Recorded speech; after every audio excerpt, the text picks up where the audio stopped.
Hi guys, let's get started.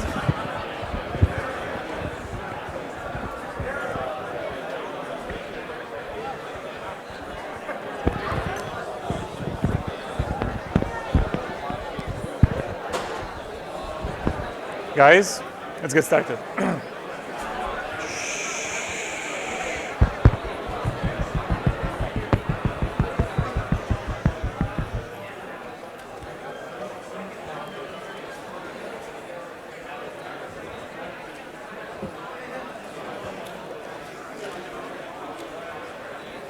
Guys. Oh. Okay, so over the past few lectures, we've seen some divide and conquer algorithms. In particular, many of them had to do with multiplication of different objects, right? So the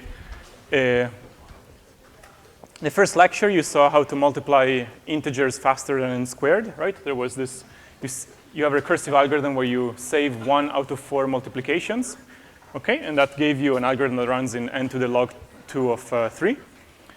And I think last time or the one before, yeah, last time or the one before that, we looked at matrix multiplication, where again, in the recursion, we're able to save 1 out of the 8 recursive multiplications, okay? And that gave an algorithm that was n to the log 2 of 7.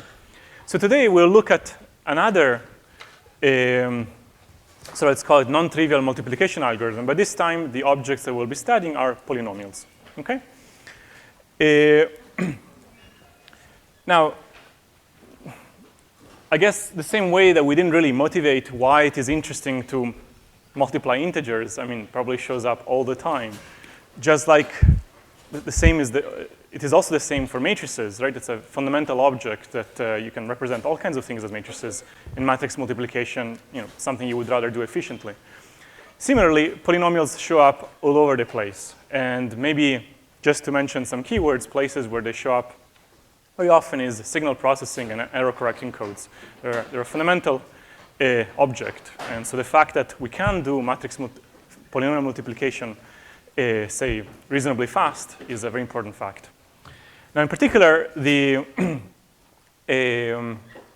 algorithm that sits behind fast polynomial multiplication is a well-known algorithm, has a name. It's called the fast Fourier transform. And that's what we're going to discuss today. It's a beautiful algorithm.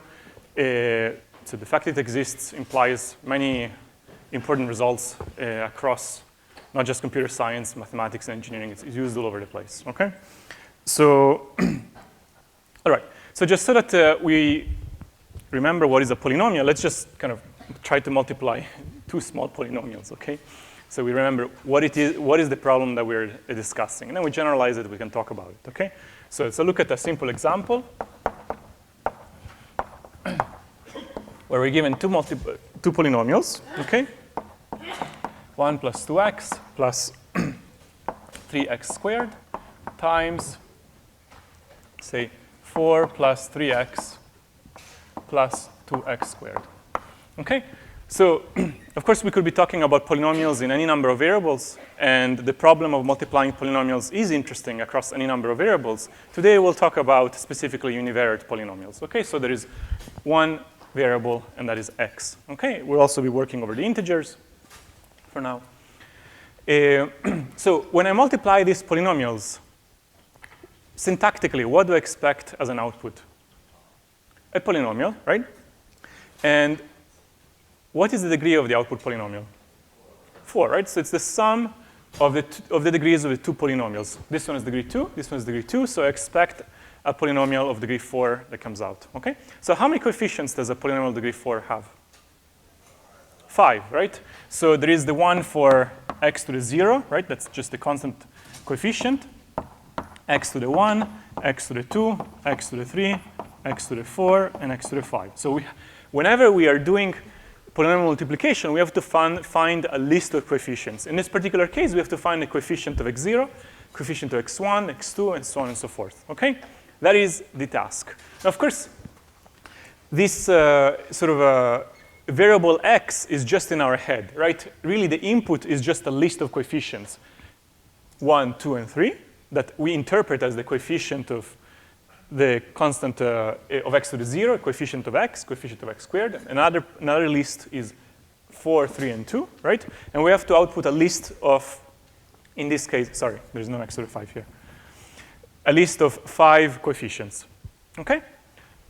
What is the coefficient of x0?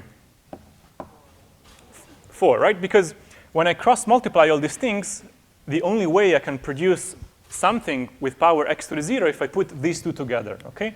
So this is just 1 times 4, okay? What about x to the 1? How many terms are there? 2, right? Because I can construct x to the 1 either as 1 times 3 times x, so it's 1 times 3, or as 2x times 4. So this is 2 times 4, okay? In how many ways can I construct x squared? Good, 3. So one option is that I take 3x squared here, and I multiply it by the constant term. So that would be 3 times 4. Another option is kind of the reverse. I start out with 2x squared here and multiply by the constant term here. So it's 2 times 1. Plus, another option could be that I take the linear term here and I multiply by linear term here, right? So it's 2 times 3. Okay? And we can continue in this way. All I really wanted to convey was that you have a separate bookkeeping for each degree, right? And how many terms you have to account for in each degree depends on which coefficient you're looking at, okay? Are we comfortable with this example? Questions? Oh, it should be, I guess, reasonably simple, right? Okay, so in general, let's specify the problem that we want to solve.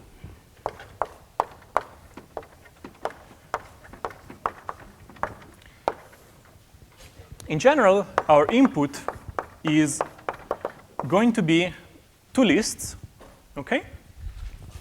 One list, let's call it a 0, a 1, up to, say, AD, is going to represent the polynomial AX, which equals A0 plus A1X plus AD x to the d, okay? So that's one list of input. And then we have another list, which is the one for the other polynomial. And right now, let's just say that it also goes up to d. If not, you can imagine that one of the two is padded to 0 to the size of the other, okay? So if one of them is smaller, you just put a bunch of zeros until they have the same length, okay? And this one represents the other polynomial, bx, and we want to multiply it by. Okay?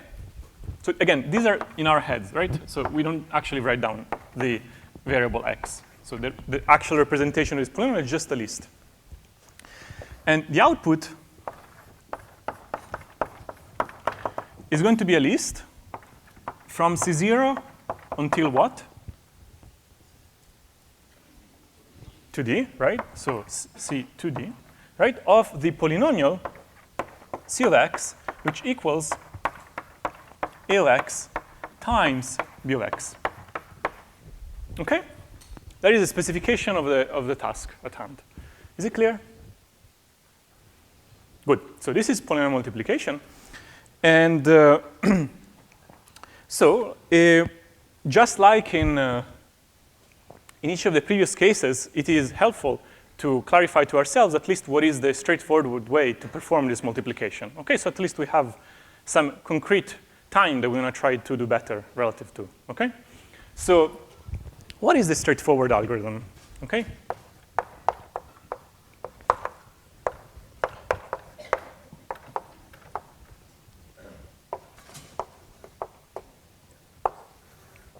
What is the straightforward algorithm to compute this list of 2d plus 1 coefficients? Yes? You would multiply every item of the first list by every item of the second list, and then add up the like terms.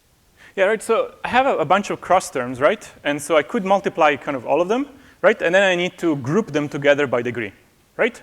Because some of them travel together. I need to add them up together because they correspond to, in the output, to the the same power, okay? So one concise way to write it is to say, consider I going from 0 to 2D. So consider one by one each of the powers. And then there is a concise formula to write down what is the coefficient, the ith coefficient of C in terms of the coefficients of A and B. And that is sum going from k equals 0 to I, okay, of AI times bk minus I. Can anybody justify why this funny-looking expression is what we want? Yes?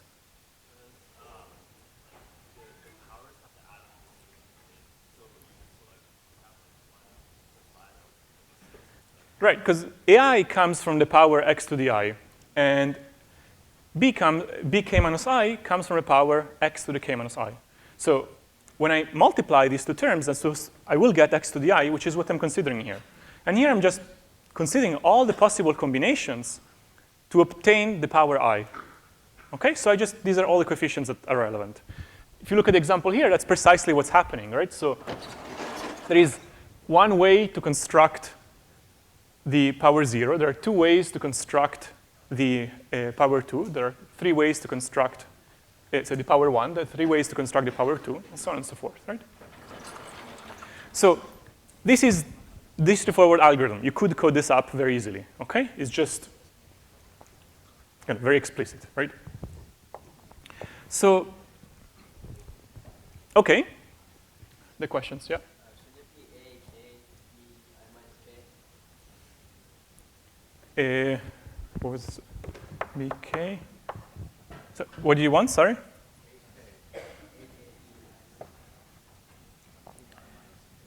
Oh, sorry. Yes. Thank you. Apologies. Yeah. Thank you. All right. Good. All right. So then people understand. Okay, that's good. Sorry, I'm getting this is getting the power I by collecting k from A and collecting I minus k from B. Thank you. All right, so what is the running time of this algorithm?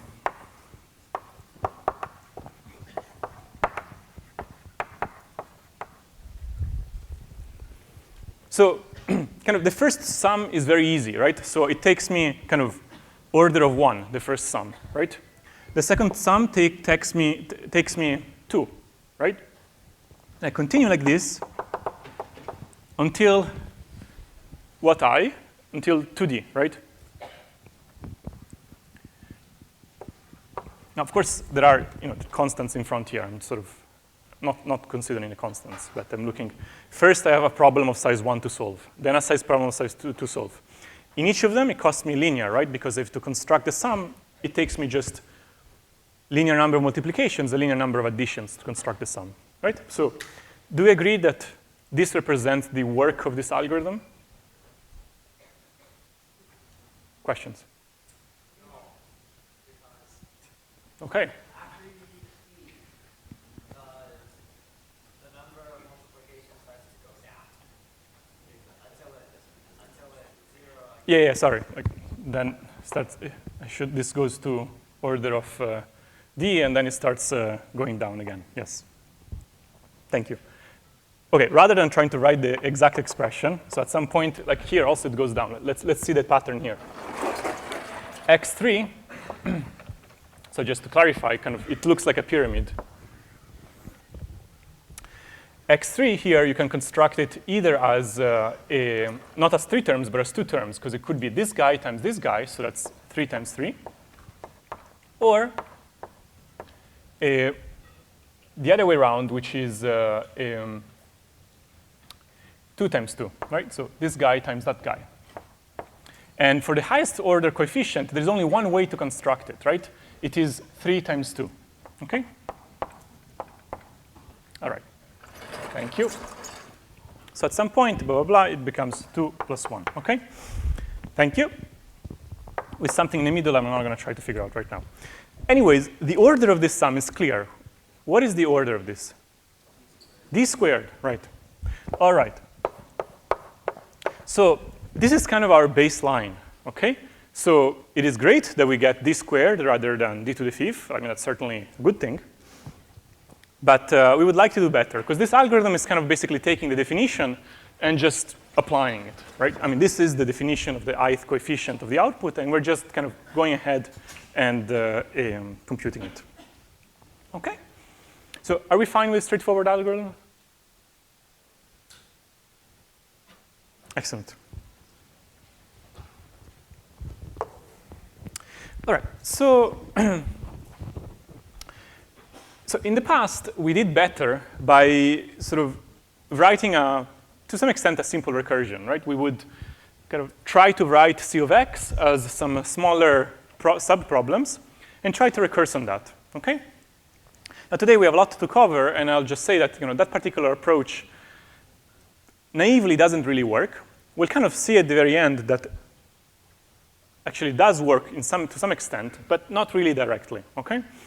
So what we're going to do right now is to bring in a different idea, okay? And it has to do with studying the product polynomial C at its evaluation points, okay? And so to motivate that, let me try to say, suppose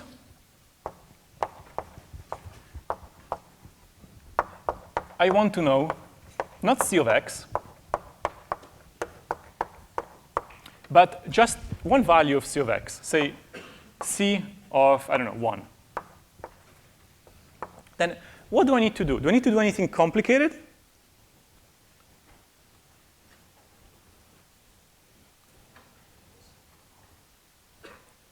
Yeah?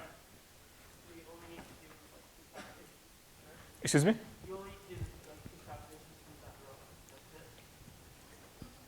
So going back here, I don't have like complex cross terms. I can just evaluate A and B and multiply them, right?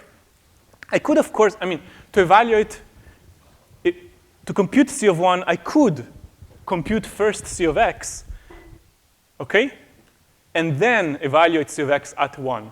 But I have another option, which is to say, forget it. I don't care about all the coefficients of C.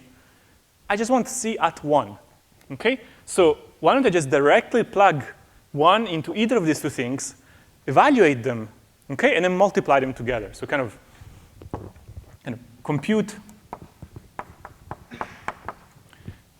A of 1, okay, compute B of 1, and then sort of multiply them. These are integers, right? That's fine.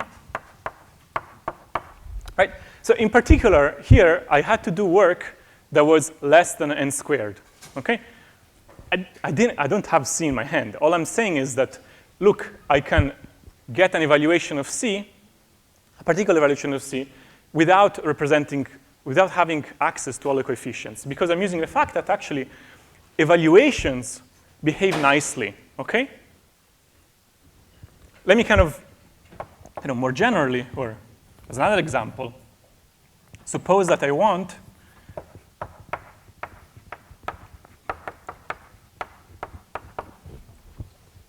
say C of 1 up to, I don't know, C of m. Okay, and think of the inputs as just integers. Then, really, all I really will have to do is I just compute A at all of these points, B at all of these points. Now, this may take time, and we'll get to that. But the point is that now I can just take point-wise multiplication of these guys, and I get the valuations of C. Right? Essentially, what I'm trying to say is that if you think about the values of polynomials, not the coefficients of the polynomials, the values of polynomials, multiplication is kind of more well-behaved. Okay, and I don't have all these annoying cross terms. Okay? By the way, we're not writing an algorithm yet. I'm just trying to convey something that if you don't think of the coefficients or just think of valuations, then we don't have these sort of ugly expressions like this that cause these quadratic size pyramids. Okay? If by magic, I had a bunch of evaluations of A and B, I could in linear time derive from them evaluations of C. Okay? Is it clear? Just as an this is kind of like a standalone observation. Okay? Do we agree? Yeah, okay, good. Now, if that is the case, then this suggests an approach, a high-level approach that we need to somehow instantiate in a precise way to multiply A and B, okay? So, because at the end of the day, we do want the coefficients of C, okay? So this observation suggests the approach I'm going to put down now. Approach, again, it's not an algorithm yet, it's just an approach. Approach to find C, the coefficients of C. It would be step 1, take A and evaluate it at many points. We'll have to figure out later how we do it and which points, but say first we evaluate it at many points. So A1, say A2, and so on and so forth. We're going to kind of evaluate A. Again, this is, written for the most part informally. We'll make this formal in a moment. We're going to take B, and again, evaluate it at many points also.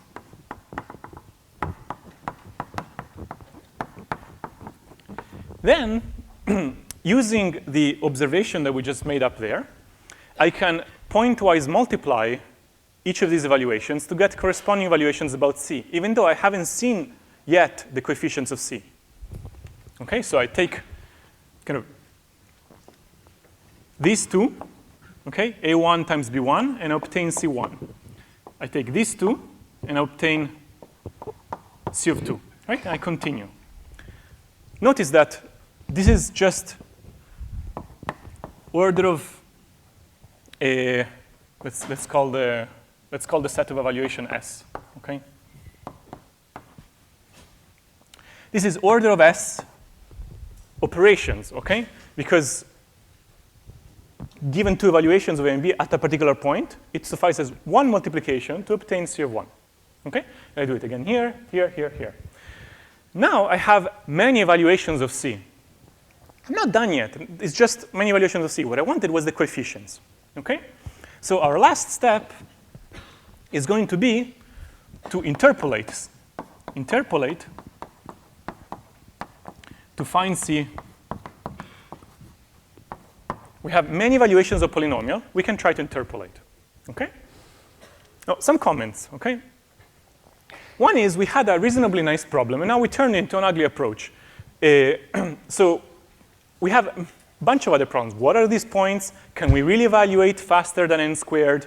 How do we even interpolate? What does interpolate mean? I've never heard that word, right? So it doesn't seem like, so we're just digging ourselves in a complicated hole. But what I really want to point out is that the key step here, that we leave A and B behind and we reach C, is here, and it can be done in linear time. Okay, somehow, in all of this mess, we avoided this sort of pyramid sum that has quadratic cost. And as long as we somehow manage to get by before or after in less than n squared, we'll be fine. Okay? And again, the jump from A and B to A times B is very easy because we are in the evaluation world. Yes? Sorry. The set of evaluation points, which we need to decide how many and who they are. Good question. Is the high-level approach clear? Okay? We're going to compute C in a different representation and then recover the representation we care about, the coefficients. Okay? So this approach motivates a question. How do we move between the different representations of a polynomial? Well, what are they? Well, there we were using the coefficient representation, so some polynomial A as coefficients. And we want to be able to kind of move efficiently between the representation of a polynomial also as evaluations. Because in the first two steps here, we are moving from coefficients to evaluation. So we're taking this arrow. In the evaluation world, we are pointwise multiplying, and then we need to interpolate back to move from evaluations to coefficients. Okay, and this is kind of the direction of evaluation. This is the direction of interpolation. So the core of today's lecture is to understand how to do this step fast. Okay, and this is the job of the fast Fourier transform. We'll discuss this now. The reverse direction, we may or may not reach it in this lecture. We'll see. But let me just say that it is basically the same problem, and this is the so-called inverse fast Fourier transform. Okay? That by the time you have understood one direction, the other direction is easy. Okay? So that really what we have done now is we're reducing polynomial multiplication to a very concrete problem. How do we take a polynomial given to us as coefficients and evaluate it on a bunch of points? Is it clear? Good. All right, so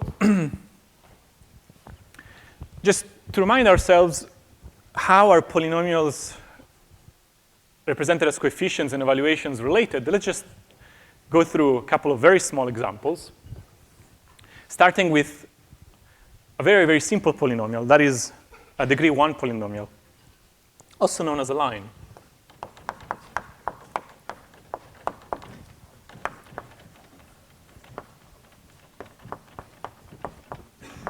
So how does it look? It looks like a0 plus a1x. That is a line. And what I want to discuss now is what are the properties of the evaluations of a line. So that's a line. Okay? This a0 is also known as the intercept. A1 is the slope, right?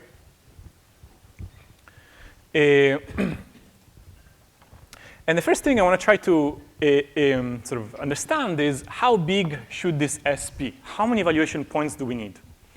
And to understand that, let me first ask, how many points on the line I need to give you before you know which line I'm talking about? 2, right? So, because if I give you just 1 point, you're like, man, I don't know what you're talking about. It could be any line through it, right? But if I give you a second point, then you know it's that one. I can give you other points, right? They're redundant, but you just need 2. 2 are enough. So notice that one could move between the two representations. I could either give you the coefficients, and then you would know which line I'm talking about, or I could give you at least 2 points. By the way, what are 2 points? They are an x0 and y0. So that would be x0 and y0. So when I say points, really I mean pairs, right? So it's the evaluation at a point. Okay, so I give you the point at which I'm evaluating and the value of the line at that point. And say the second one would be this one, x1, y1, right? So I could give you any 2 evaluation points, provided that x0 is distinct from x1, so they're actually distinct, and you would be able to recover the line. Okay? How? Well, by interpolating. I don't want to talk about interpolation right now too much. Okay, but this is visually clear, right? So questions about this? Okay, so for a line, it's clear. Let's look at the next sort of simple example, a parabola. Parabola is just a degree 2 polynomial. It looks like this, a0 plus a1x plus a2x squared. It looks like this. And for a parabola, how many points do I need to give you to specify it? 3, right? So this has become a bit harder to imagine, so you really understand it only through algebra. But I could give you these 3 points, evaluation points, right? Let's call them x0, y0, x1, y1, and x2, y2 with x0, x1, x2 distinct. And I have full freedom on which 3 points to give you. Okay, so we have many possible representations of a line and many possible representations of a parabola, but only one coefficient representation. Okay? Now, in general, now I think we've seen the pattern. In general, for degree D poly, how many evaluation points I need? D plus 1, okay? So remember, there's a plus 1 there, right? And the way to see it is that a line is specified by 2 coefficients, not 1, okay? So kind of you have kind of 2 unknowns. So what I need is at least D plus 1 evaluation points. Okay, so why did I go through this? Is because with this fact, I wanted to go here and slightly refine this plan, because I want to ask how big of an evaluation set S I should expect to use.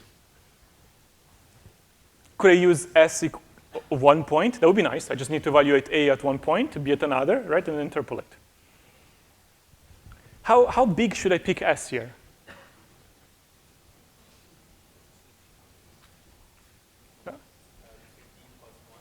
2D plus 1, correct. Can you say why? Right. So notice that it is true that either of the inputs would be uniquely specified by D plus 1 points. But remember, what we want to eventually recover has degree 2D, right? So we need at least, possibly more, 2D plus 1 evaluations of C to have any chance to even information theoretically pin it down as a concrete object, right? Because we have less, we have no idea, kind of just like with the line, which polynomial we want to output, okay? So here, we should say that S should be at least size 2D plus 1, okay? All right, we understood something. We still don't know how to do it computationally, but at least information theoretically, this now makes sense. We have A evaluated at 2D plus 1 points, B evaluated 2D plus 1 points. We kind of coordinate-wise multiply them. We get 2D plus 1 evaluations of C. This fixes C. If we interpolate, we will find C. Okay? Do we agree? Okay, this is just kind of putting a little bit more precision on the plan. Right now, it's not anymore about correctness. Now what we really want to do is make this plan run fast. Okay? And I want to just highlight that we still have a degree of freedom here of how to change the plan. Is we get to choose which points we evaluate at. They could be any 2D plus 1 points. They don't have to be 1, 2, 3, blah, blah, up to 2D plus 1. Right? It could be any 2D plus 1 points. In fact, we'll use this degree of freedom as a way to speed up these steps. Okay? All right. Questions? All right, so kind of now we're going to try to leave behind the context, and we're going to focus on the sub-problem of polynomial evaluation. Okay? Now kind of sort of all of this was to motivate why we want to evaluate polynomials, and that's really what the FFT does for you. Of course, then if you actually did want to evaluate polynomials, then you need to remember sort of this plan, right?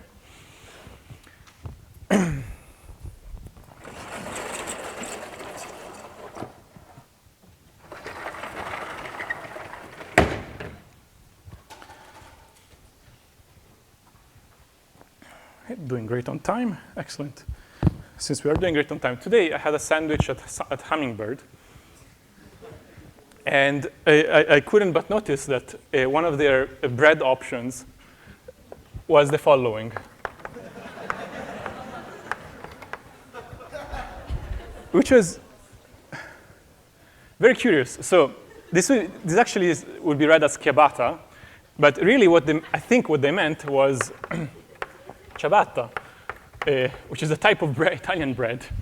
And they made this sort of big mistake of trying to create a ch in front, and in the process, actually creating a k. So it's actually ciabatta. Then I looked around a bit, and they were themselves inconsistent, because actually next to the bread, it was this one. On the menu, maybe a different person actually wrote this one. So I didn't tell them anything. Actually, one time, though, I was at an Italian restaurant where? In the Gourmet Ghetto. And there was a very proud Italian owner. It was like he was trying to kind of really put in your face his, yeah, I'm authentic Italian, blah, blah. So I picked up the menu, and it was full of typos. And I told him this, and look, if you actually came from Italy, why is it full of typos? And he had a really bad excuse. He said that when he wrote the menu, he was drunk. This happened, okay? So I won't name the restaurant, though there are not many options on Gourmet Ghetto. So. All right, so we're going to solve this polynomial evaluation.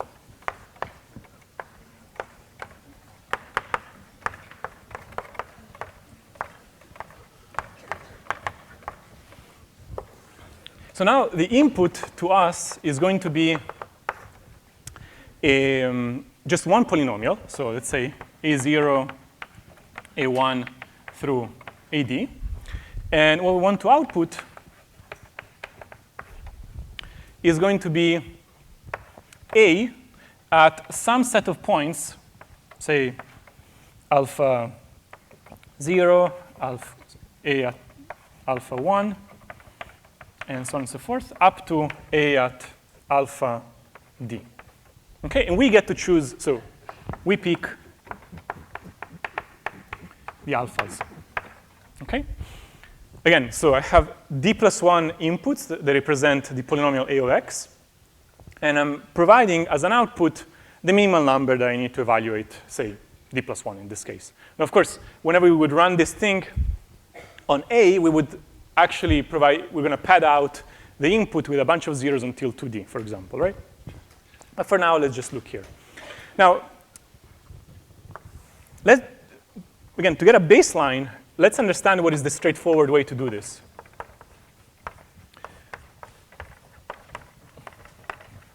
And again, for simplicity, suppose that we are indeed outputting just A1 up to AD plus 1. How much would it cost us? Just we get a baseline. What would I do?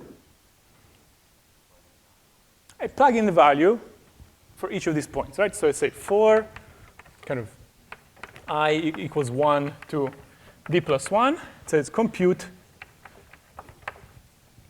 A of I. Okay? Now, clearly have order of the iterations of this loop. What is the cost of each iteration?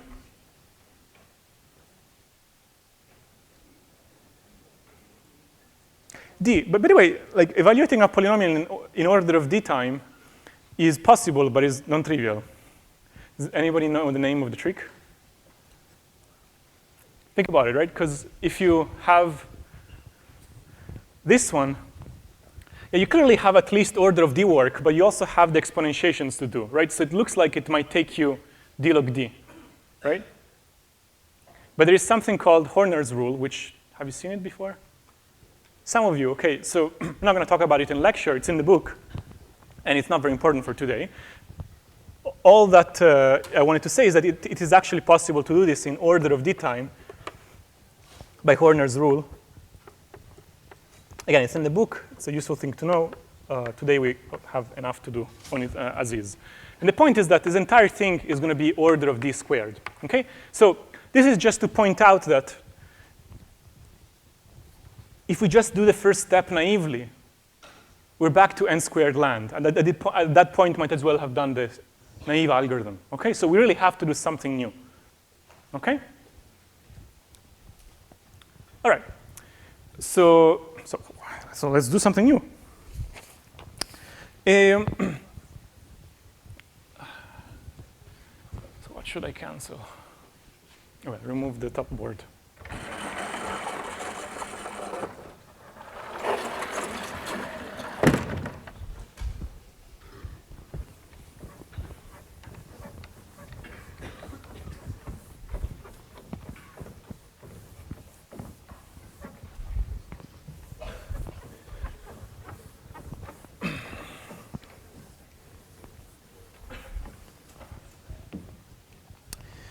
All right, so we haven't yet used the freedom that we get to pick the evaluation set. And now what I want to do is I want to motivate why that could help, okay? And to do that, we need to somehow find some recursive structure that we want to exploit. And the recursive structure is going to be the following. We're going to think of the polynomial a of x as made up of two halves, okay? Now, of course, a natural way to split the polynomial would be to just take the first half of the coefficients and the second half of the coefficients. We're not going to be doing quite that, but almost. We're going to consider the coefficients for the even powers. So I'm going to denote that by ae of x squared. Okay, so these are the coefficients of the even powers, plus x times the coefficients of the odd powers. Okay, let me just give an example right away, just so we understand what we're saying. So say that a of x equals 4 plus 12x plus 20x squared plus 13x cubed plus 6x to the fourth plus 7x to the fifth, okay? I can rewrite this by just basically grouping together all the even powers. So 4, right? Because 4 is x to the 0, that's an even power. Then 20x squared, right? And then 6x to the fourth, right? Notice that you either see either x to the 0, x squared, x to the fourth, and so on, okay? So that's 1. Plus, now for all the odd powers, I can pull out x, and I'm left inside the parentheses with even powers. So 12, just 12, plus 13x, plus 7x to the fourth. Okay? And so I can take this thing and call this a polynomial ae, in which I plug x squared.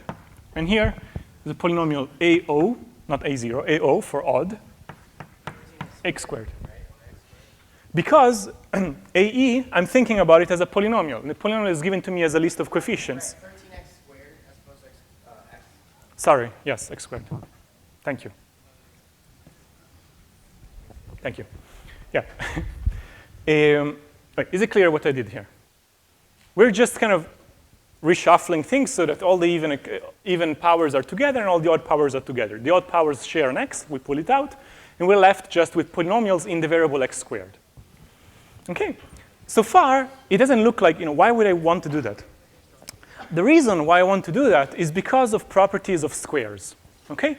Every square has 2 square roots, okay? And the square roots kind of only have one, and the 2 square roots must go to that square, okay? So now, let me give you an example of the kind of things that we could be doing. And now,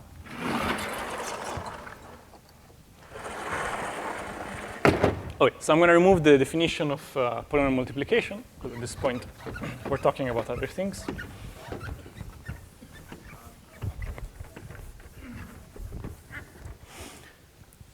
So suppose for a moment that example, what I want is a of 1 and a of minus 1. Okay, say that I want to compute a at 2 points, not 1, 2 points. Why 1 and minus 1? Because they both have the same square, 1. All right, so using the recursion, I would say that a of 1 equals a e of 1 plus 1 times a o of 1. Okay, I just plugged in x equals 1 up there. So let's plug in x equals minus 1. ae of what? 1, right? So minus 1 squared is 1. And minus 1 times AO of 1. Now, notice what happened here. What I need is AE at 1 and AO at 1. So I started out with needing A evaluated at 2 points. Now, all I really need now is AE evaluated at 1 point and AO evaluated at 1 point. Okay? So let's see another pattern, okay? Here's another example. Suppose that I want, okay, well now I need to find two sets of numbers that say have what's the square root of -1? I and minus I, right? So say that I want A1, A minus 1, AI, and A minus I. Okay, say that I want to have A at these 4 points. Okay? Well, what would I write? I write A of 1, again, is going to be the same thing as this one. AE of 1 plus 1 times AO of 1. Okay? Then again, for -1 is going to be the same thing.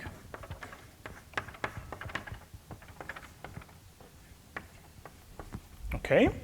And then here we're going to have A of I is going to be what? AE of what? -1, right? Because the square of I is -1. Plus I times AO of -1. And here we have A of minus I. So AE evaluated at what is the square of -I? -1, because those are two square roots of -1. So this is -1 minus I times A0 of -1. Now notice that to evaluate A on 4 points, what I really need is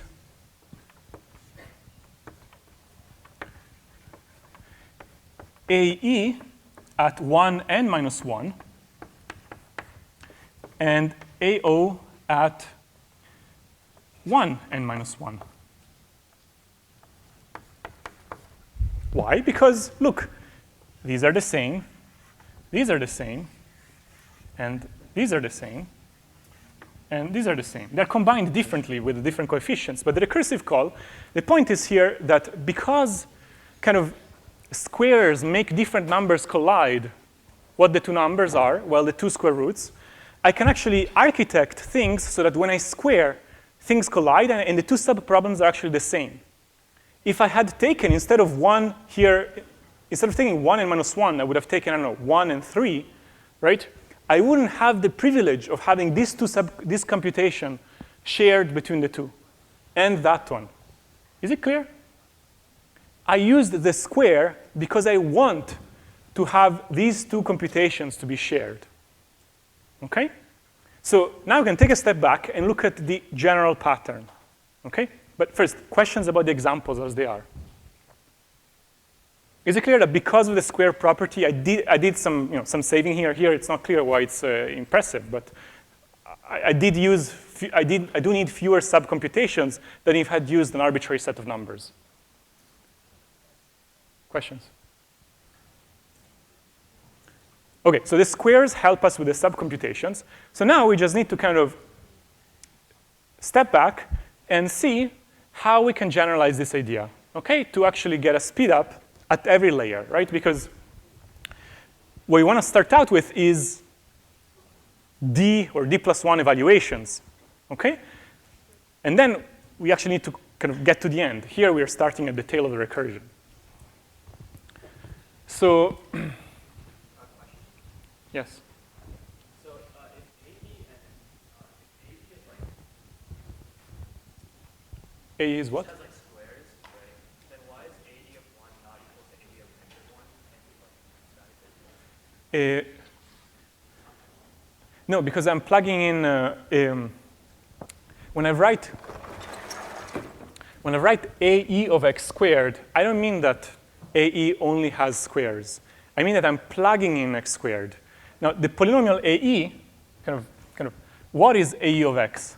AE of x is 4 plus 20x plus 6x squared, right? So this is the polynomial AE. And in this expression, I'm plugging in x squared, right? But AE is a polynomial of degree 2, which is half of what I started from. Okay, so it is the polynomial of half the degree. Good question.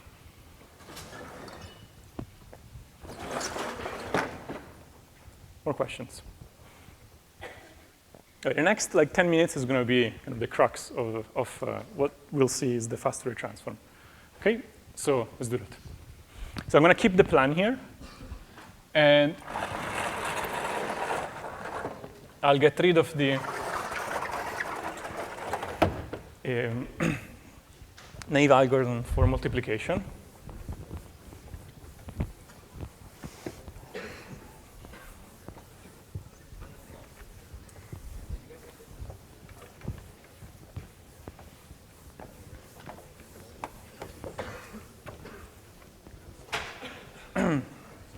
All right, so what we want to start with, we start with S, with that set S of size, we said d plus 1. By the way, for convenience, now I'm going to sort of introduce another symbol, n, which is going to be precisely d plus 1. OK? So it means that size of S is going to be size of some set. Let's call it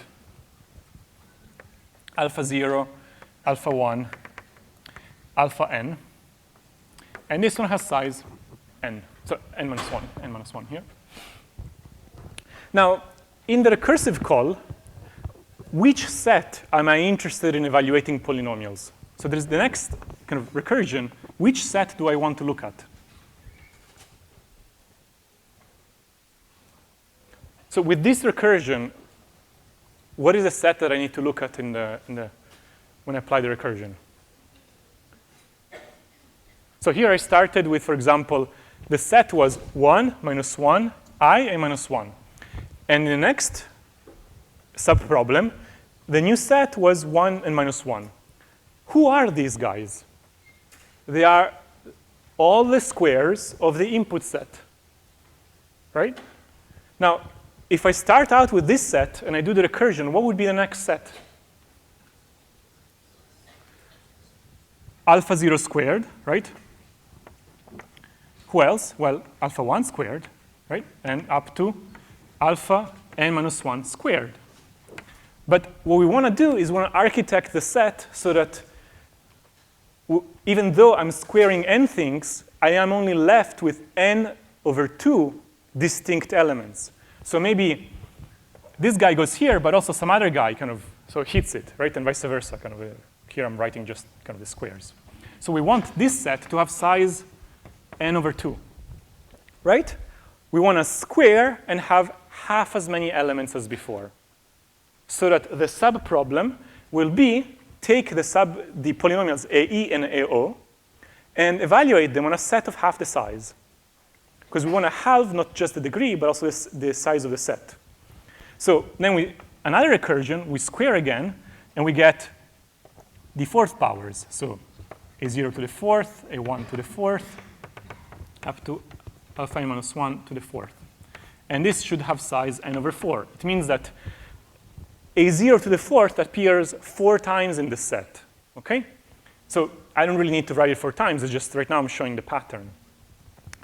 Now, after log n squarings, I will get a set alpha 0 to the n, alpha 1 to the n, which is not really a set. It's just all of these guys will be one element. OK? So I didn't say what are these alpha i's. I'm just saying this is what we want.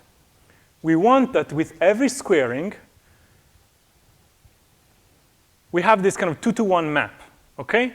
Every time we square, 2 things become 1 because they are the same square. They are opposite square roots of the same square. And we just keep doing this until we're left with 1 element. OK? Does it make sense? As a plan, right? We kind of want to set things up that way. Here, we already did set them up because look, when we have 1 and minus 1, we square them, we're left with 1. Here we have 1 minus 1, I and minus I. We squared them, we have 1 and minus 1. We square them again, we have 1. Right? So here we have this pattern where we had 1 minus 1, I minus I. We square. Here we get 1. Here we get minus 1. We square. And here we get 1. Right? That was the pattern that we used here. What we want to do is we want to generalize this pattern. We want to kind of go further back and take more square roots of 1, minus 1, I, and minus I. OK? So this brings us deep into the realm of complex numbers, which right now I will do like a 2-minute review.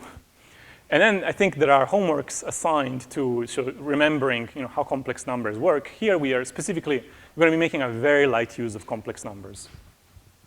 Are there questions?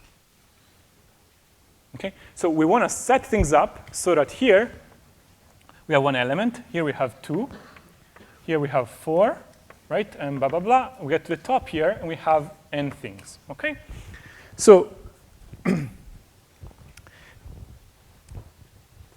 if we kind of go to the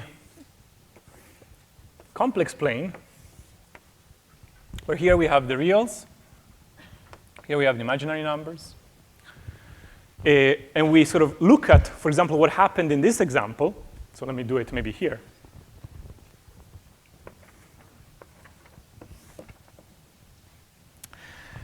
Here we took as our starting point 1 minus 1 I minus I. They are precisely these guys, right? That's kind of 1, right?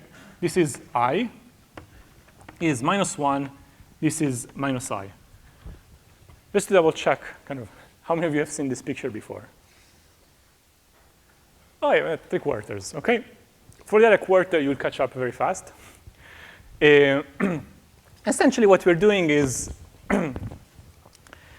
plotting so I cannot really do like one entire lecture on complex numbers. So I think these things will be covered more in section in the book. But roughly speaking, a complex number is just made up of 2 parts, right? A and B, right? And you can represent the real part on the x-axis and the imaginary part on the b-axis. So I, you can think about it as I times 1, right? So it means that it stays on the y-axis. And these 4 numbers are the 4 fourth roots of 1, right? Because if I'm taking a square root and another square root, I get 4th roots. So these 4 numbers are precisely the 4 fourth roots of 1. In the general case here, what we really want is to end up in 1 element at the very end, which without loss of generality, we can set to be 1. OK, just like here, we want to end up at 1 at the very end. And we want to take square root, square root, square root, square root, square root, until we get which roots? The nth roots of 1. And where do they sit? Well, if this is the unit circle, which means these are sort of all the complex numbers that sort of have sort of distance 1 from the origin,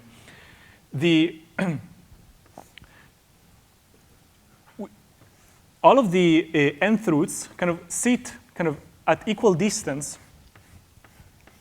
from the origin. So this is the first one, then there's another one, another one, another one. And if you go around, you will find n of them. So here, for example, there are the 1, 2, 3, 4. If you want to look at the 8th roots, you slice this further, right? So I would add these guys. And these 4 new guys, which when I add them to the other ones, they are the 8th roots of 1. They have ugly names. I don't want to write them down.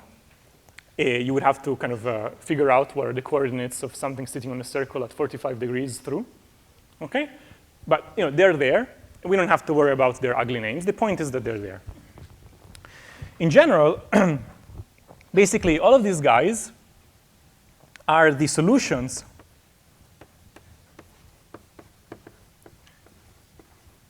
to the equation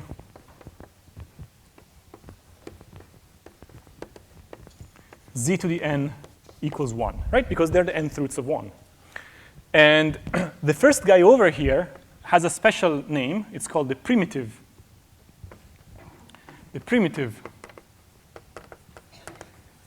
nth root. And you can think about it. It is analogous to the first fourth root or the first eighth root is kind of the basic slice that you then repeat over many times, okay? Has a name.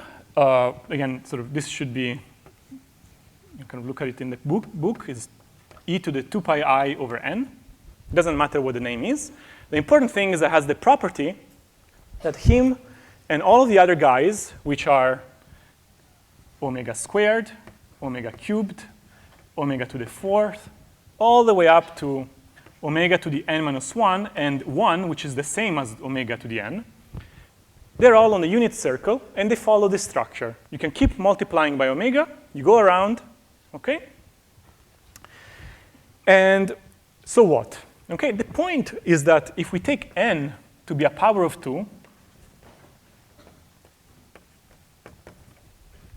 then every time we square, we lose half of the roots. Just like here, if we start with 8 roots and we square, we are left with the 4th roots. We square, we are left with just the square roots. Okay, and it has precisely this pattern that we were looking for. Okay, so what I want to do now is I want to take this pattern as a given, because kind of get into complex numbers, it would be like a sort of tangent right now. And I want to wrap up how do you use this pattern into an algorithm. Okay? Now, we'll get there. Yeah. Questions?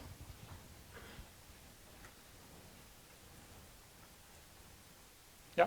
The different lines on that graph, Yes. So one solution to z to the n equals 1 is, for example, 1. Because so here it is, right?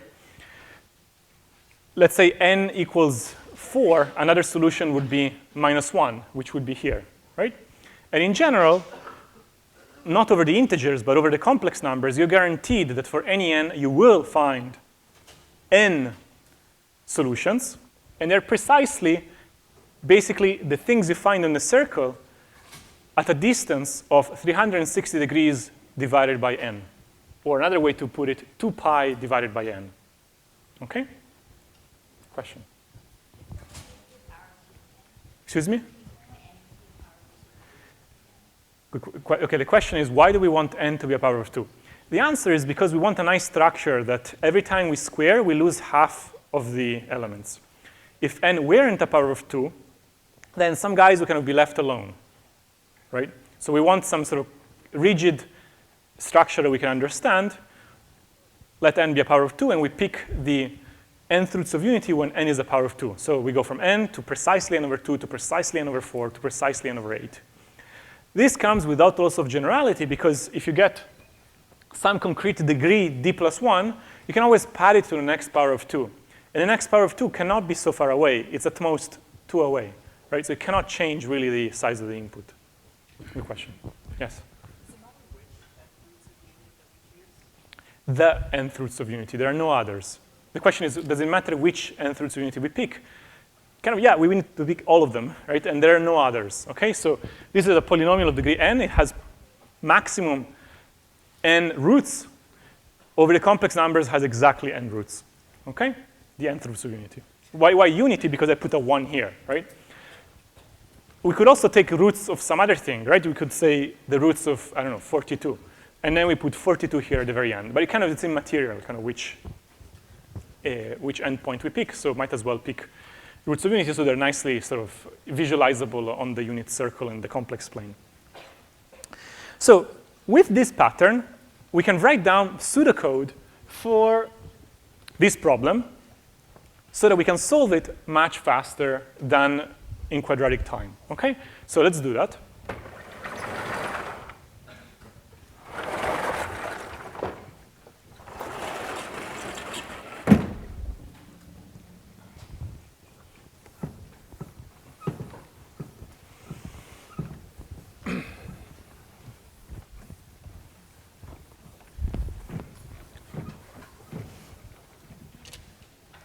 OK, so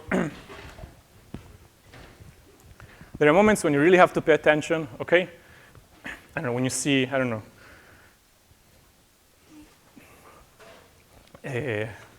the laws of classical mechanics or, I don't know, Maxwell equations, okay, you pay attention because those are some momentous things. Fast Fourier transform, it's another thing, okay? So it's a very important algorithm, okay? So, and might not be the best rendition, but at least, please try to understand it. It's a very cool algorithm, okay? So the fast Fourier transform. At this point, we have all the elements to write it. And the input is going to be a list of coefficients, a0, a1, an minus 1. Again, think of n as d plus 1. And also, it's going to be omega. Okay? So omega is kind of it's a complex number. It's different from the other ones. And what we want to output is a of omega to the 0, omega to the 1, up to a omega to the n minus 1. Okay, so we're evaluating a at each of these points. We kind of specifically chose this highly structured set of points to kind of do our bidding, okay? What are we doing? Well, we kind of separate A into the even powers and the odd powers. And we run this procedure recursively. So we obtain AE at omega to the 0, AE at omega to the, so rather than 0, I want to write it 2 times 0, 2 times 1, up to AE at omega to the 2 n over 2. Okay. To be just, I run the FFT, and I give it as an input AE and omega squared. What am I doing? I'm saying, hi, FFT. I'm giving you something of half the size, AE, and also a domain that is half the size, because if this guy was so it was an nth root of unity, this guy is an n over 2 root. Okay, so you have n over 2 points, because there's only n over 2 even powers, and I'm asking you to evaluate it on the n over 2 powers of omega squared. Okay? Here they are. AE at omega squared to the 0, omega squared to the 1, blah, blah, up to omega squared to the n over 2. There's no point to go beyond n over 2. I'm repeating myself. Okay? I do the same for AO. I say, OK, let's evaluate it at the same points, not exactly same points, OK? But I'm passing it a different. Now it's AO, OK? Again, these are the same points of evaluation. Of course, not the same not the same polynomial, because now I'm passing the FFT AO at omega squared. Okay, so this is the even powers and the odd powers. Okay, now I have all of these evaluations, and I have a formula here that tells me how to combine the evaluation to obtain the evaluation of A. Okay? So I want to compute A at all the nth roots of unity. Okay? Does anybody have any suggestions for how I should write the next line? So for example, it should be for I going from 0 to what?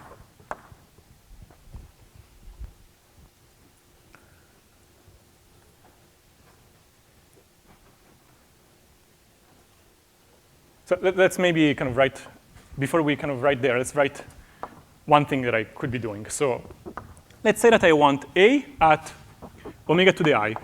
Okay, that's certainly one of the things I need to output. The formula up there says that I should take AE at omega squared times I, right? Because I want to square omega to the I. That's omega to the 2I. Do I have this point? Yeah, it's somewhere here. Okay? And then what I need to do, I need to say plus omega to the I, AO omega 2 times I. Okay, so this I can do. I mean, it's just a value. Okay? Do I have this point? Yeah, it's somewhere here also. Okay? So the only question is kind of, do I continue to n or n over 2? What's happening here?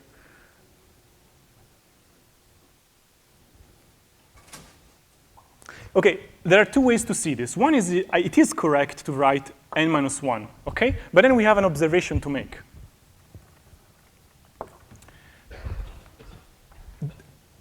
Will I need n different values of AE? No, right? Because the second time around, in the first n over 2, I'm kind of passing through these, right? And when I go from n over 2 plus 1 to n minus 1, I'm again passing through these again, right? Because I went around the circle. So here, I'm using the first n over 2 times all of these guys and all these guys. And then when I pass beyond that, I'm reusing them again. Okay? Another way to write that would be to say for I going from 0 to n over 2, and I compute two things. I compute a to the I and a to the I plus n over 2. Right? And when I square that, I get the same thing. So let me do that maybe, because it makes it explicit. Say that I go only to n over 2 minus 1. Okay? So now I'm just passing through these once. I have computed half of the values of a that I needed to compute. Right? Where are the other halves? Well, I still need to compute omega to the I plus n over 2. Right? That's kind of the one that corresponds to this one on the other half. I still need to compute that one. What is this? Well, I follow the formula, AE. I square what's inside. When I square what's inside, what do I get? I get omega to the 2I plus n. But remember that omega to the n is 1, right? So internally, like as an argument, I get 2I. The same thing as here. So even though I'm in the second half, I'm reusing the values. Okay? Now here, it's plus omega to the I plus n over 2, because I should put here whatever's in the argument, right? That's precisely what the formula says there, right? A of x, I put something plus x times the other thing, right? And here it is a O at, again, omega 2 to the I. Okay? So I'm going up to n over 2, and in each iteration, I compute a to the omega to the a of omega to the I and a of omega to the I plus n over 2. And I'm using, in both cases, the same points. It's just I'm combining them differently. Okay? Okay, while you mold that, I want to make a point about the running time.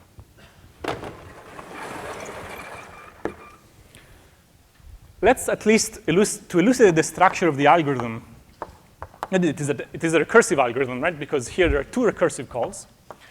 What is the running time of this algorithm? As a recursion first. Okay, 2 times Tn over 2. I want to really highlight why that is the case. We have two recursive calls. And in the recursive call, I am asking the FFT to evaluate a polynomial of half the size on a domain of also half the size. So both the degree and the domain have halved. Okay? The degree halved because I'm looking just at the even or odd powers. And the domain halved in size because I squared it. And I set it up that when I square it, where did it go? It kind of halves in size. Okay? Then it's not just 2 times Tn over 2. At some point, I actually do some work. So it's plus what? Plus order of n. Okay? Because after the recursive call, I'm just doing some linear time combinations here. I'm just computing basically linear combinations. Okay? So this one works out to be what? N log n. This is a balanced tree. There are log n layers, and in each layer, I'm paying linear work. Okay? It's a massive speed up. Okay? From n squared to n log n, it's massive. Okay? Like There's no comparison. Okay, if you try to encode both of them, one of them sort of dies very soon, the other one continues for a very long time. Okay, so that's the analysis of the running time. So it seems like it's clear. Let's go back to the algorithm. Is it clear what happened? We set up this highly structured set of points so that every time we square, the first half and the second half allow me to use the same evaluation points, okay? Because omega to the I and omega to the I plus n over 2 are the two square roots of omega to the 2i. So they both collide there, okay? In both cases, I just need the same point to recurse, okay? So it was easy to kind of consider a sub-problem with half the degree, but all the magic was using that on a domain that is half the size through kind of this tree of points, okay?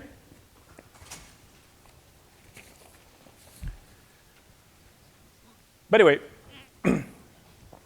so I think just some suggestions of how to digest this one, okay? So first,